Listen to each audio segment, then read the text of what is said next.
आप तक मिथिला न्यूज में स्वागत है। और मैं आपको कर्नाटक मैसूर जगह है और एयरपोर्ट के कुछ ही दूरी पर ये झील है। मैसूर का प्रसिद्ध झील है। आपको जहाँ भी नज़र जाएगा वहाँ पानी ही पानी आपको दिखाई देगा और आप लोग देख सकते हैं।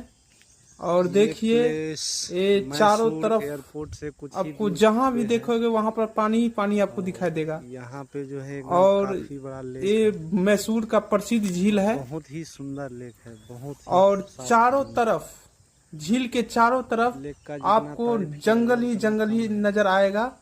और आप लोग इस वीडियो के माध्यम से आप लोग देख सकते इस हैं। तरफ जो है और फॉरेस्ट देखिए एरिया जंगल है ये, और जंगल में पेड़ पौधा सब एकदम कितना हरा भरा है आप लोग देख सकते हैं। और इस जंगल में पेड़ पौधे जानवर एकदम हरा जानवर भरा भी है। रहता होगा।